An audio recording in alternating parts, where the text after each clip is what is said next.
highlight his seniors. Like, first off, these guys have accomplished a crap ton over their entire 40 years at Iowa of like playing since 2021. All the names we could list about who's walking on Friday, but also like they've also given more than just happiness and results and reasons to talk shit to a fan base and all that stuff. They've also given components of their like future enjoyment of their lives.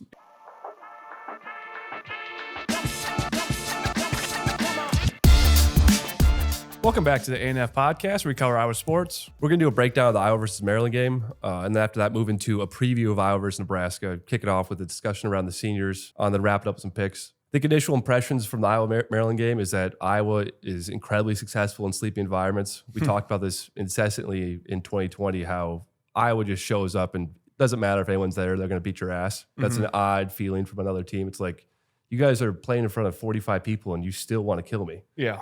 And that tone came out and it dominated most of the first half, especially on the offensive side of the ball. The D-line for Maryland just did not want to play ball that day. As they kind of found themselves in the game in the late second, early third, they did ratchet up and they were able to get some stops interiorly. But I think that's what was just so surprising from the start was just, man, everyone's blocked and no one's really getting off them. Yeah, I think it's the team that we expected to see pre-Iowa State, even post-Iowa State, that performance of like, here's what this team's going to operate like all year. You're going to get off the field on third down. You're going to be efficient on defense. You're going to be able to run the ball the entire year. And the performances at Michigan State and UCLA, it didn't have that feel to it where we kind of just have this ball control feel where we can possess it for a long time and then make really quick possessions of your own offense. And it was just weird to see that pop up instantly in this game where our prediction was going to be it's going to be a back and forth game. They're going to have long extended drives, and they did in the second half, but it was shocking to see, pass rush was there instantly. Herkett made some really big time moves on 1st and 10s and kind of employed them at a, earlier pace than usual, not in third down or, true passing situations. The secondary stepped up definitely in the first half. We got off the field consistently, and that's due to the coverage that they were looking at. Edwards didn't really step back and have a clean pocket or a clean target the entire first half. And our run game, which struggled in the first half against, UCLA and Michigan State, showed up right away too. You mentioned that push, and that is a great way to describe Iowa football in 2020 was like, if you guys, doesn't be fans in the stands for us to kick your ass and us to care. And like that was awesome to see. Like there was a surge the first play, and for us to go, this is a top 30 rushing defense. It's going to be a really difficult game on the ground. Well, and they rolled down and they played aggressive like we expected. And it just didn't matter because you actually end up in a worse position when you're rolled down, you play aggressive against the run if you're getting significant movement on the interior, because then you're one, good cut away from breaking it for 80 like we saw with Moulton. Yeah, so it's just great to see. And I think obviously the two personnel takeaways that really are exciting for, next year is, Stratton, he might not be the starter next year, but, Lester's found another guy through the portal that you can see why he found him. Big arm, quick decision maker, played confidently, like kind of a laid back personality, it seemed like the entire game. And to do that in a road environment, with 2 weeks of prep and being the fifth string in your own head, like that showed a lot of confidence and showed a lot of good traits too. Like just the ability to snap down and, quickly find secondary targets, or also ripping balls to the far side hash on a 15-yard out route. Like he kind of had all the stuff that you wanted to see from Cade early in the year, maybe a slightly bigger arm than him.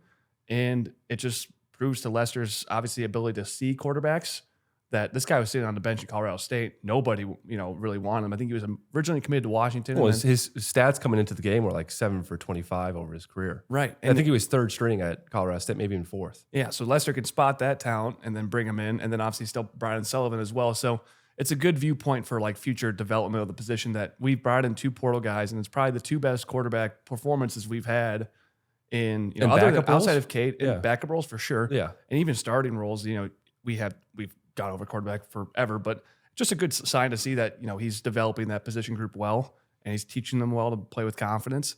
And then the other personnel thing was like, obviously Caleb had another big day, insane amount of carries, 35 carries, I think.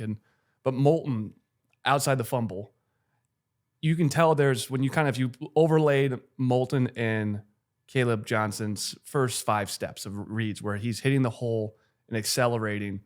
I think, like they always have that track shadow where it's like, here's the world record and here's the guy running it. I think those first 5 steps are very similar. It's where Johnson separates himself is that third level wiggle and, ability to dodge those defenders. But Moulton's got that really quick first acceleration, which is for zone concepts in the mid zone that we run. It's extremely valuable. Shotgun running too. It's why, LaShawn ended up getting buried because he goes, Moulton is just so freaking quick out of the gun that this guy, if we develop him correctly, he's going to turn into a back. So I think, you turn on Moulton's film to Johnson's film early in their career, I still think there's that difference at the top end where you can make a 20-yard run into a 70-yard run. But, I think there is something really there for a development, a little bigger, a little more confident.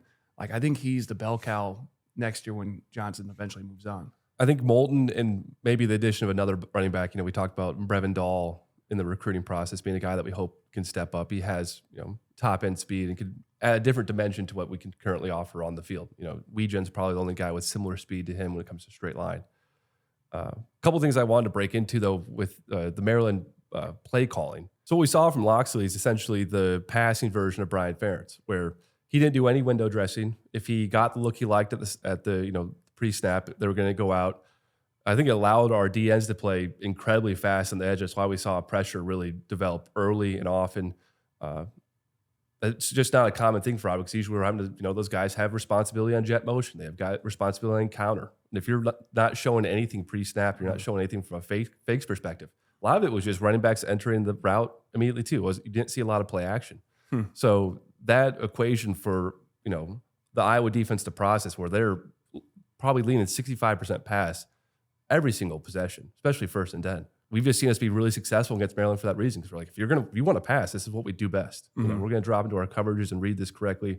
We know the patterns. We know how to force turnovers better than anyone else in the country too. Yeah. So rolling that die, and Iowa gets to play that type of football where you're not going to try and move us in our light sets. Another interesting thing that I didn't really expect was I called out the pregame that I expected Phil to be in mostly too high and protect Deshaun Lee in the passing game. I think this is in a similar employment of the strategy that we used against Purdue in 2022, where if you remember, there's that really windy day, and against a really good Purdue, passing offense, you had O'Connell and Charlie Jones on that team. We lined up in press man and we said throw it over 15 yards, and it was because it was the same kind of weather day where anything that gets up a little higher in the air either is going to now take off farther than you expected or it's going to die faster than you expect. And you can think of completions in this game at anything over 10 to 15. I don't think Maryland was able to execute many of them at all. And then on the shorter routes, you look back now at what Maryland was allowing. They allow us to execute at 7, 8 yards against Easily. the wind the entire game. Yeah. It's like, man, that's really a great decision by Iowa and a missed opportunity by Maryland. Definitely. Indian, that was its November Kirk game. Stakes were low, environment was low, but you can tell Iowa's still playing hard. I think you see, you start playing for each other at that point of the season. And I remember just like Herkett making a sack on the first drive and kind of just looked over to his own bench and just got that juice going. Started talking right away, celebrated to his teammates. And that's what you need at that moment. It's like, we're not playing, for anything of our, preseason goals, but we want to win this game. We want to win this game just for each other. We're playing, we don't have to be playing this game, but we want to win this game because we have the opportunity to compete together as a team. These guys have been knowing each other for 4 or 5 years. We get to go on the field, 2 more times together with this jersey on that you've essentially made your entire careers together. You think about a college football career, it's like an internship. What an end of an accomplishment of you guys all realizing your potential. First off, you had to make it on the field at Iowa. If you're a mid 3-star recruit, and I think this is a great way to break into the Nebraska game, on senior day. Some of these stories these guys have to even put this jersey on and become starters, and then to not become starters, but also have expectations as a starting group, and to have the expectations this team had. That's already an accomplishment. To win 10 games in 2023, to win 10 games in 2021, to go to 2 Big Ten titles. There's so many guys on this team that have gone through that process. Even 2022, you had a team that wasn't successful early in the year, but then ended up accomplishing and, should have been in 3 straight Big Ten titles. So that's actually where this senior class is. It has an extreme amount of success, and that's why there was expectations here, because you look at the guys who are walking on Friday: Craig, Herkett, Richmond, Colby, Jones, Higgins, Jamari, Schulte. These guys have been the backbone of this program for a really good run. truly it could have won the West 3 straight times. And they all have been integral parts and had big plays in the entire process. So when you're watching this senior class graduate, it feels like this is kind of an era of Iowa we're moving on from.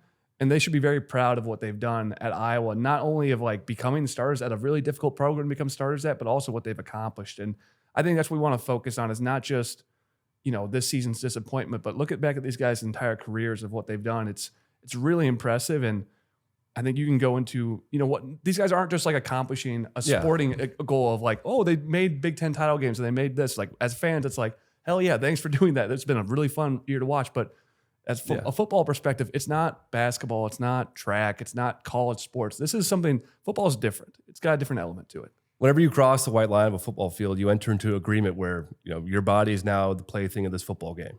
Whatever happens to it, you've waived liability from the organization that put it together. They'll take care of you, but your choice is your choice. And I think that is a very different realm of sports commentary that we're in than other sports. You have to liken almost to the UFC, where these guys have actual health consequences. You can enter into a game and come out a different person. If you play basketball, you have dramatic injuries occasionally, Kevin Ware, Paul George, stuff like that. But football, pretty much around the league, is mostly walking out with something significant. Guys who played college football almost all have something they talk about. For sure. But I think that's where we have to have respect for these players. Like these guys, we love Iowa football. We spend our money. I think that's where a lot of people go for this argument. It's like, well, I spend money to go to these games. I've been a fan my whole life. I support the team. I deserve to have equal stake in my points and point of view. But the sacrifice that's occurring on a football field is far different than your emotional state on a Saturday night. Yeah, you talk to any of these guys 15 years from now, every one of the guys we just listed, even I bet Castro, the hits he's put on people, he's also taking those hits himself. The way he fights blocks, he's taking on a lot of hits. And you go talk to Castro in 15 years, you're like, hey, how you doing? Like, what was your football kind of like ending toll on your body? He's going to list 4 things. He's going to have a full list of things that have gone wrong with his body. I think even people that have played high school football, they have their injury. My groin is still messed up. My shoulder is still messed up. Like from the college level, he's going to have 4 things. He's like, my wrist is messed up. My neck's fused. My knee's still not right. My ankle's messed up. It's like, there's going to be a toll of things that he gave to this program. So that's like a starting point of, I think that's why this podcast exists. I think why the football fandom of Hawkeye football fandom exists, because it is this gladiator nature to it of like true sacrifice. And that's what kind of gets you in the door of like really respecting these guys and respecting this program. And then you not only have the gladiator nature of football, but the gladiator nature of Iowa football is even a different level. These guys, especially on the defensive end, sacrifice themselves every play. And they always are doing what's best for the team every single play. But the way they take on blocks, why they hit tackles, why the physicality they play with, it's like super admirable. Like it's just a great thing to watch. And like that's like the reality of Iowa football is like that core component of watching these guys sacrifice. And I think that's what we want to highlight as seniors. Like first off, these guys have accomplished a crap ton over their entire 40 years at Iowa of like playing since 2021, all the names we could list about who's walking on Friday, but also like they've also given more than just happiness and results and reasons to talk shit to a fan base and all that stuff. They've also given components of their like future enjoyment of their lives. And that's something that we cannot miss. You can't miss that aspect of football. And, we're very grateful for that. Having from our perspective, we want other fans to be grateful of like that sacrifice. And I think that's where we live going to this game. It's like you guys celebrate all these guys that have gone through our program and obviously, had some ups and downs, but like mostly ups for these since 2021. And it's just be a great opportunity to play Nebraska and have this moment of like, night game rivalry. This game doesn't have a lot of stakes. This season has lost its stakes since losing to Michigan State, beating Nebraska's ass and celebrating these guys. And hopefully they play well and they're going to come up juiced up. It's going to be an awesome game to watch. Mm-hmm. Today's show is brought to you by Sun Singles Sunscreen. Convenient, single-use sunscreen packets created for every fan's on-the-go activities. For a limited time only, find our podcast's favorite team's game day packaging at the link below for the next tailgate. And don't forget to use code 10GOHAWKS for 10% off your purchase. That's code 10GOHAWKS. So going into the Nebraska breakdown, I think you have to start with Raiola. A unique offering within this rivalry. I think it's majorly upgraded the Nebraska program over the next 4 years. Obviously, you're going to have hiccups with playing a true freshman QB. You haven't built out a receiver group that he's probably deserving of. Guys are capable. Fidoni's a really good player at tight end. They've had a run game for most of the season, so you've put together a lot of pieces that are you consider good, but there's still another step for him where if you can get downfield threats that can create space with his arm talent down the field, they could take another leap, and that just really hasn't happened for them.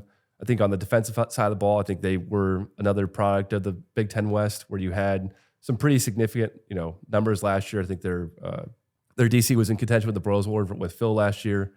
I think, looking back on the numbers from both this Iowa team that's come forward and Nebraska, that was some fake Big Ten West football that led to some really, good numbers for Nebraska.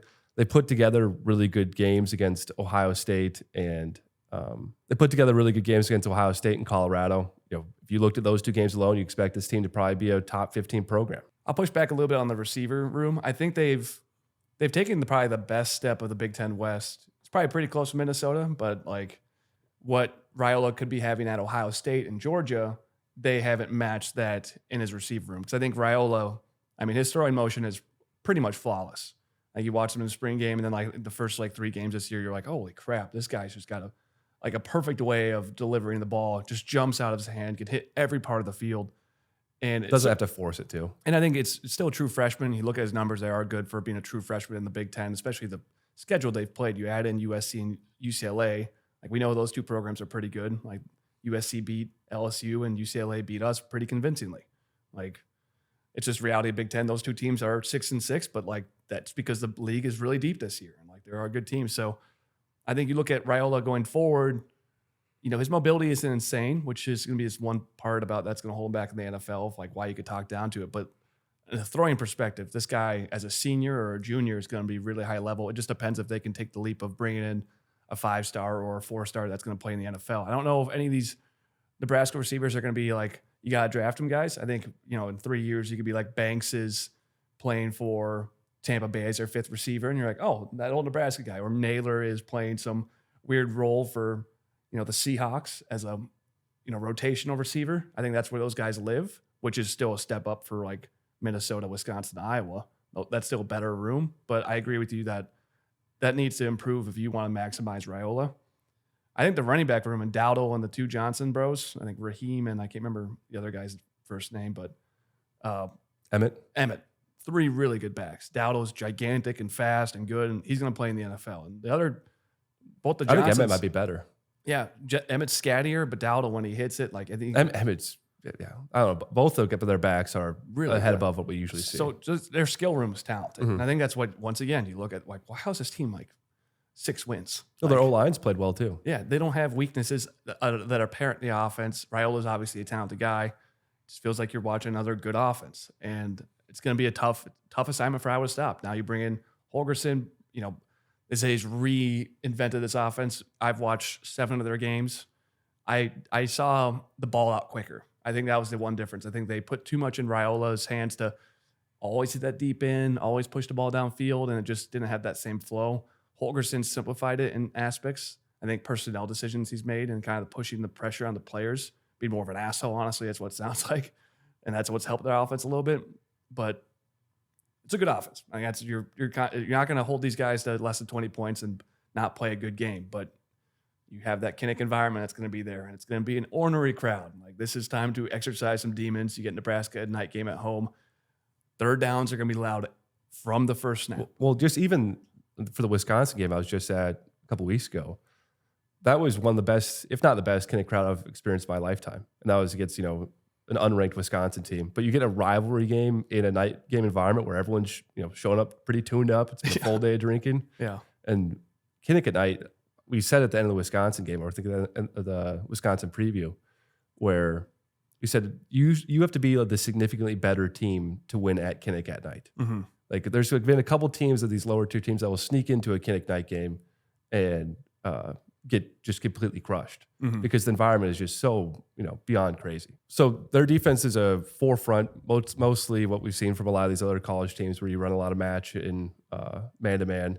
What I think the formation I want to call out from the jump is, which is Tony White uses ad nauseum is that double A gap third down look where you play 6 guys at the line, you have 5 at usually the first down marker. You see it across the NFL. You see most of college teams employ it. I think Tony does it more than I think he uses it for almost all third down looks. What it does is it forces you to add a man to your pass protection and essentially takes someone out of the route process. So then now you're playing 5-on-4 rather than 5-on-5. How I've seen teams counter it, which I wouldn't be surprised if Leicester has a solve for this specific defense because you know you're so likely to see it, is late motion to a wide receiver screen. You get those interior linebackers, if they're not coming and they're actually in a man-to-man zone there, they have to cross the formation. And if you can get a well-blocked front side play, that guy's now trailing to the edge.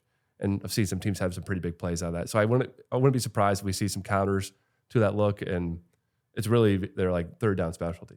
Yeah.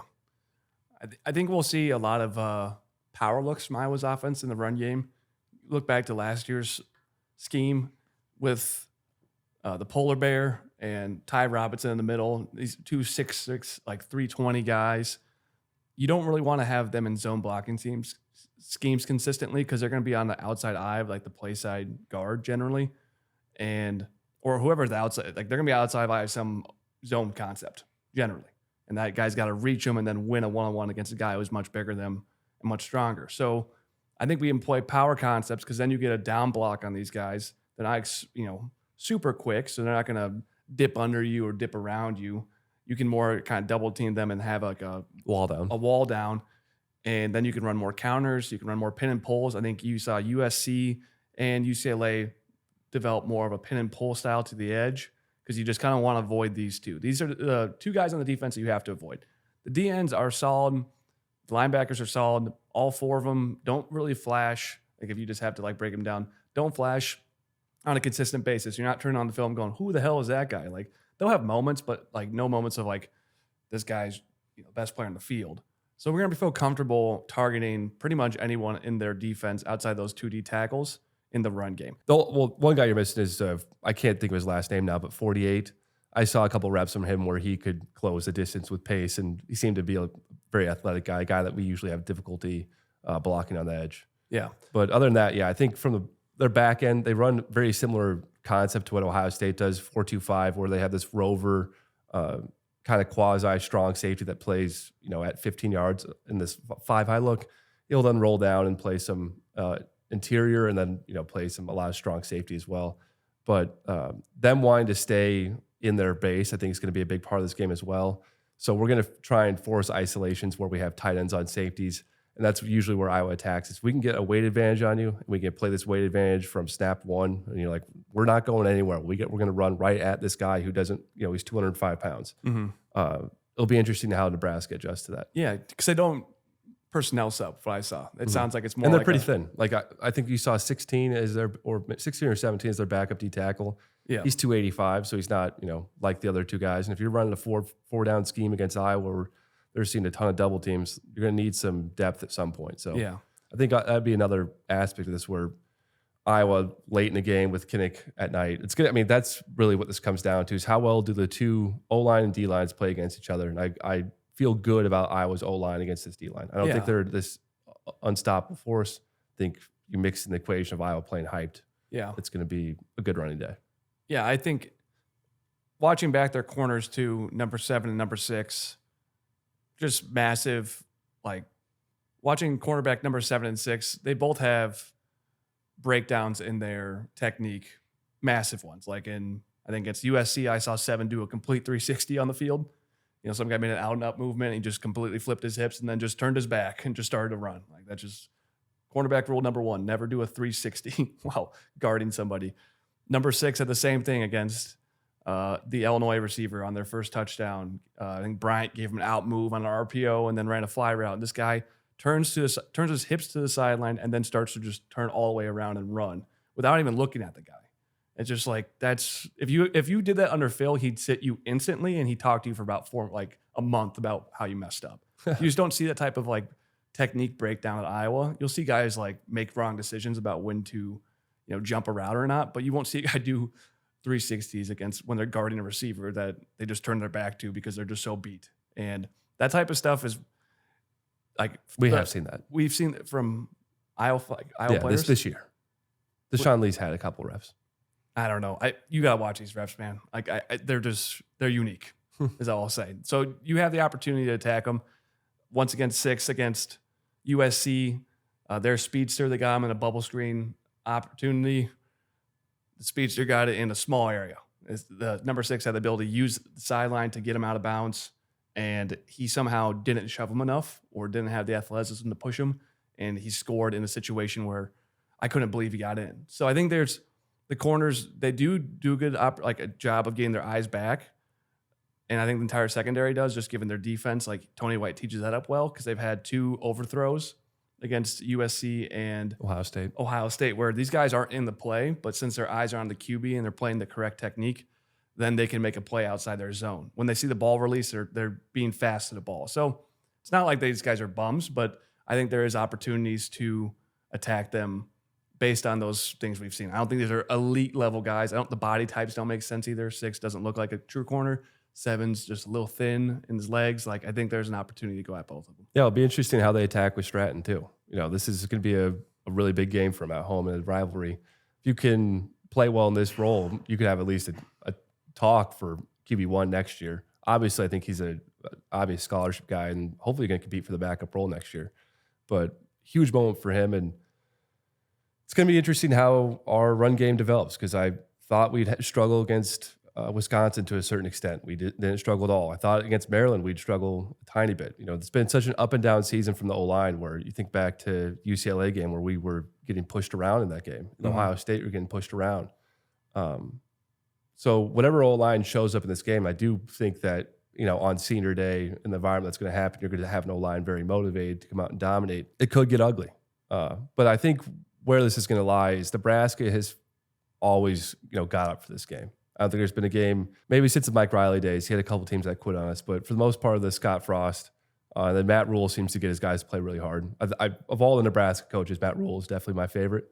But I think Iowa's going to win this game, not comfortably, because I think we're going to kind of do the same thing we did against Maryland where we shut it down the minute we take a lead. We're definitely going to be hunting field goals out there. We're going to try and protect Stratton as much as possible, especially when in a game where Kirk sees the crowd as being, our third attack in this one.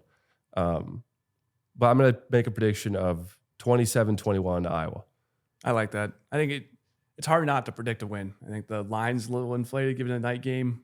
I think a big rivalry game. You want to say it's going to go like Wisconsin, but then you see how Nebraska just played Wisconsin. Like Wisconsin's in quit mode. That program's in turmoil. Nebraska's fan base has definitely circled Iowa. I think that there's a lot of contention between the two fan bases right now, and I think Rule understands if he wins this game convincingly or in a way where they look like the better program in a tough environment, his year 3 is different looking. It's not under the same pressure and the same guys it's going to go into if they lose this game at 6-6, where you kind of lost every game that mattered and your momentum of your program kind of stalled. So this is an insanely important game for Rule. Iowa's not going to have a problem getting up for this one, but for Rule, it just kind of defines your team. Like, you've got this 5-star quarterback. You clearly have an immense amount of skill talent. Your defensive coordinator is the guy you want to hire and the guy you definitely want to keep for a long time. Nebraska doesn't want to be in a moment where like Iowa is equal to them. They want to be he was hired to bring them above Iowa. And that was like the number one requirement. Like, there's no other reason why he was hired. It's to compete for titles. But the second, 1B is we want to beat Iowa convincingly. We deserve to be better. We're a historic program. We won national titles. We have, this massive fan base. Like, that's where he definitely is in the offseason and put a lot of time into this. So I think that's where this game is going to be really good because you have 2 extremely motivated coaching staffs to win this game. And I don't know, 27-21 seems about right. I'll go 24-21. I think I think Kinnick will be just too much for Raiola in this offense. And I think we'll take a 2-score lead at some point in the fourth quarter, but I still see Nebraska moving the ball. This is going to be, they got a lot of guys to go to. It doesn't seem like there's some, like, if you take away the receivers, the run game is going to struggle. If you take away their run game, the receivers are going to struggle. They got options and a good QB, so it's going to be a hell of a game. Yeah. Agreed. Move to picks? Yep, let's do it. Next time you're looking for an all-inclusive beach vacation, consider Via Puesta del Sol or Via Puerto Escondido, both of which overlook the Pacific Ocean in Ocotal, Costa Rica, providing an exceptional all-inclusive experience for your family and friends. Visit their website, linked down below, for more information or to reserve your trip today. Last week went 0-2, had one of the worst picks of the year in the Northwestern plus 10.5. One of. Might be the worst. It is the worst. From the jump, I think it was 10-0 in the first quarter, and it just looked helpless. Like, I just took Northwestern on the road against Michigan. Yeah, you did. Got cute with it. You just watched them against Ohio State the week And then prior, and they had Iowa. I took a Maryland win, and then Maryland plus 6, which is also from the jump. I was like, what? Why did I think Maryland was going to show up to this game? Yeah. But for this week, I think I'm going to keep it simple. Just go Iowa minus 5.5 was the last line we got on Monday. And then Minnesota plus 2. I've watched Minnesota all season. They've played complete games, almost every game. Mm-hmm. Wisconsin's in disarray. I always say it's at home in a rivalry game, but I think Minnesota is just psychologically in a lot better spot. And I think PJ has a chance to put the nail in Fickle's coffin. Yeah. There's going to be a lot of explaining to do with the amount of money that you can bring in. And you had 2 cratering years where it's been the exact opposite of what you promised. Yeah. I like that. I go Minnesota plus 2. I think it's a great spot. Minnesota's just has more of a defined idea of who they are. PJ is probably doing some weird psychological technique this week to get them all motivated and have them be completely ready to go 1-0 against Wisconsin. I traveled to another dimension. And then I'm going to go Notre Dame minus 7.5. That team's rolling. USC, they're good, not great. I think Notre Dame is now one loss away from being on that bubble of playoff contention. Very motivated, very complete team. Doesn't seem like to have any weakness. I like them to win by 14-17. So I'll go those my 2 picks. I also went 0-2 last week as well. Indiana, they don't muff that punt. That's a different game. Not as bad as your pick. 150 yards, right? But it's just the crowd got into it. Signetti is still my dude. And then what's my other one? Oh, Wisconsin against Nebraska. That was just a. This might if you're following these, this might be the time to start fading. I think I lost 5 straight and I won 5 straight, or I was 7-2, and now I've lost 4 straight again. So I'm just roller coaster. So I'm uptick coming. Yep. Just so you know. We'll move into our Patreon now, but appreciate everyone's support this year.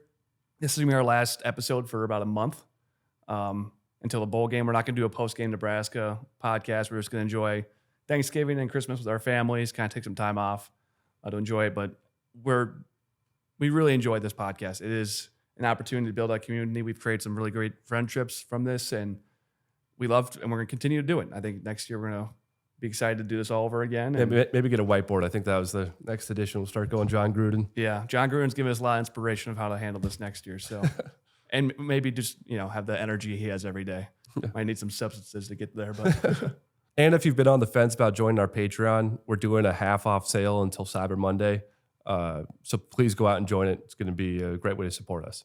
You'll get our full catalog of this year's Patreon. So everything that we released, about halfway through the season, it's going to be have access to it right away. These are episodes that, they have long lifespans. They're not like breakdowns that are going to be not applicable to the program. They're kind of more holistic looks at all the position rooms. We're going to do safeties today. We've done linebackers, D-line, O-line, and quarterback, running back, new recruits. So all that stuff is going to be more forward-looking and definitely is still, if you're looking to subscribe, definitely palatable, this late in the season and mostly focused on next year. All right. Well, go Hawks. Go Hawks. So jumping right into it, we're going to do a brief breakdown of what we've seen from the Iowa basketball team so far. I think initial impressions is that Fran hit on his 2 transfer portal players. I think it's going to be a dramatic change to this Iowa basketball team that we haven't seen in the past. So Thewell and Sadu both just offer great stopgaps for what we've seen Iowa really struggle with in the past. You now have a defensive point guard who shot the ball really well at the end of the Washington State game. Obviously had 2 really clutch threes, demonstrating ability to be clutch at the end of the games. It's a huge piece of college basketball, especially in tournament time. Especially for point guards too. And then what we've seen from Traore is that he is, exceptional at the top of the press. Can really defend the wing players. So if you break down what we've had for wing defenders outside the Murrays in the past 10 years, we haven't really had lockdown wing defenders. And when you can really offer a guy in the Big Ten, that's a large part of how people like to action our defense, he seems to be a guy that could be, high level, top tier defender out wide. Mm-hmm. You now mix in the Sanford brothers going out and just chucking from deep. It's so cool. Like last game, I think they both had 7 3 attempts. That's got to be awesome for the two of them. A really solid starting point guard in Brock. I think we'll see him kind of play how similar, Fran does with his starting lineup, where the guys who start necessarily don't play the most minutes, but offers a great setup man for a really good scoring team around him. Yeah. Dembele has been more solid than I expected him to be at the start of the season. Obviously has a very consistent jump shot. Hopefully, just as his career progresses and as his season progresses, we'll see him take another step when it comes to rebounding. I think where his gap is at is just, fundamental understanding of basketball when it comes to positioning, defensive rotations. But he's playing with a lot of effort, which I like.